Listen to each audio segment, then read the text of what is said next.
नमस्ते।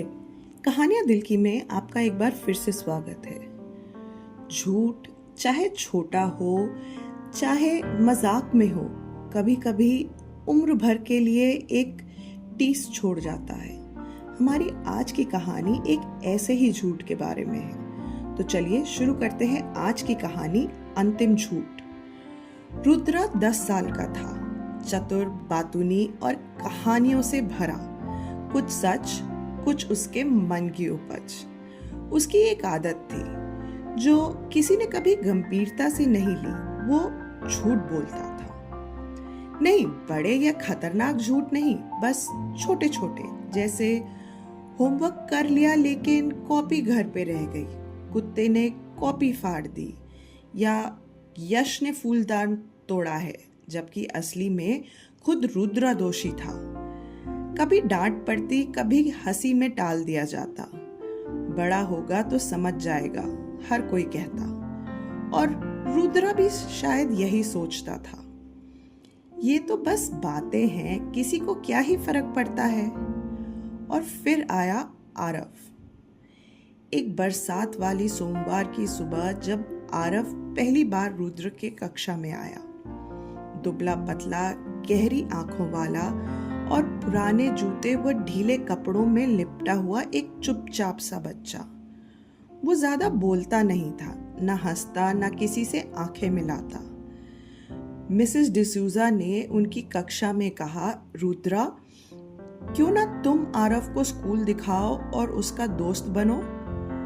रुद्र ने सिर हिला दिया, लेकिन उसे ज्यादा खुशी नहीं हुई। नए बच्चे हमेशा बोरिंग लगते थे।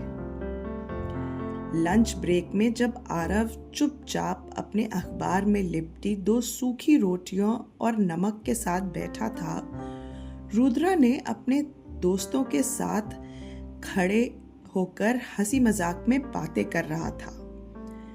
फिर बस सबको हंसाने के लिए रुद्र ने बोल दिया, पता है आरव ने क्या कहा मुझे? वो अभी भी टेडी बियर के साथ सोता है और रात को अंधेरे से डरता है। पूरा बच्चा है। सबके बीच ठहाके गूंज उठे। आरव वहीं पास में बैठा सब सुन रहा था।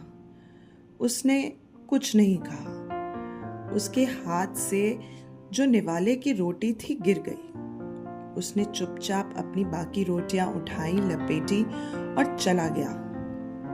बस मजाक ही तो था, रुद्र ने सोचा, कौन सी बड़ी बात हो गई। अगले दिन आरव स्कूल नहीं आया, न अगले दिन न उसके बाद। शुक्रवार तक उसकी कुर्सी खाली ही रही। फिर मिसेस डिसूजा ने उदास स्वर में कहा, बच्चों, अब आरव स्कूल में नहीं आएगा। उसके माता पिता ने उसका ट्रांसफर करा दिया है। पूरी कक्षा शांत थी। रुद्र, जो हमेशा कुछ न कुछ कहता था, अब चुप बैठा था। उसकी नजर उस खाली कुर्सी पर टिक गई। उस शाम उसने अपनी माँ से पूछा, माँ, क्या छोटे छोटे झूठ भी किसी को बहुत चोट पहुंचा सकते हैं? उसकी माँ ने कुछ पल सोचा और फिर कहा, कुछ झूठ थप्पड़ से ज्यादा गहरे जख्म दे जाते हैं, खास करके तब जब को पहले से ही बहुत कुछ सह चुका हो। एक हफ्ते बाद रुद्र और उसकी माँ कम्युनिटी सेंटर में पुराने कपड़े और किताबें दान करने गए। जब माँ कर्मचारियों से बात कर रही थी, रुद्र पास के क्लासरूम की ओर चला गया और वहां उसने आरव को देखा। आखिरी बेंच पर अकेला बैठा चुपचाप ड्राइंग कर रहा था। उनकी नजरें मिली और फिर आरव ने नजरें फेर ली।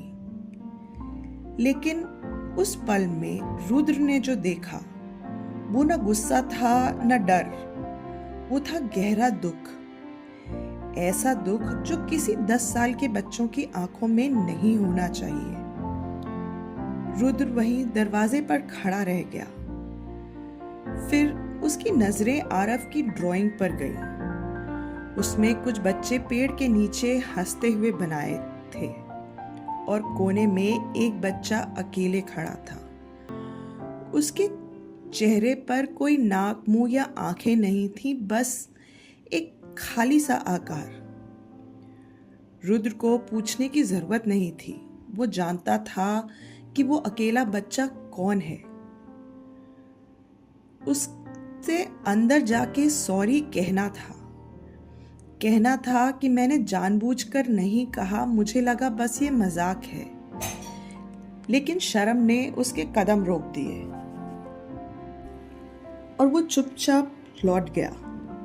उस रात खिड़की पे बैठे उसने अपनी डायरी में लिखा, मैंने झूठ इसलिए बोला क्योंकि मुझे लगा वो मजाक है, लेकिन उस झूठ ने किसी को ऐसा महसूस कराया जैसे उसे यहाँ कोई नहीं चाहता अपने साथ, और अब मैं उसे वापस नहीं ला सकता। साल बीत गए, रुद्र बड़ा हो गया। उसने झूठ बोलना अब छोड़ दिया था। वो अब ऐसा लड़का था जो हमेशा सच बोलता था, कभी कभी ज़रूरत से ज़्यादा ही। लेकिन उसके भीतर अब भी एक कोना था जो उसे दरवाजे पर खड़ा रखा हुआ था, जहाँ एक लड़का अकेले बैठा था, अपनी चुप्पी में खुद को पेंट कर रहा था। वो आरव से फिर कभी नहीं मिला, कभी माफ़ी नहीं मांग पाया, और यही सबसे बड़ा दर्द था, क्योंकि भले ही रुद्र अब बदल चुका था, वो उस बच्चे के लिए कुछ नहीं कर सकता था जो चुपचाप चला गया। हम अक्सर सोचते हैं कि हमारे छोटे झूठ से किसी को कोई फर्क नहीं पड़ेगा, लेकिन हकीकत यह है कि हर शब्द का वजन होता है। जो हमारे लिए मजाक होता है वो किसी और की चुप्पी बन सकता है, या उसकी आत्मा पर पड़ा एक और बोझ। और कभी कभी जब हमें एहसास होता है तब तक बहुत देर हो चुकी होती है। इसलिए हमेशा सोच समझकर बोलना चाहिए, सच को चुनना चाहिए, क्योंकि पछतावा झूठ से कहीं भारी होता है। आशा है हमारी आज की कहानी आपको पसंद आई होगी। कमेंट्स में ज़रूर बताइएगा ये आपको कैसी लगी। धन्यवाद।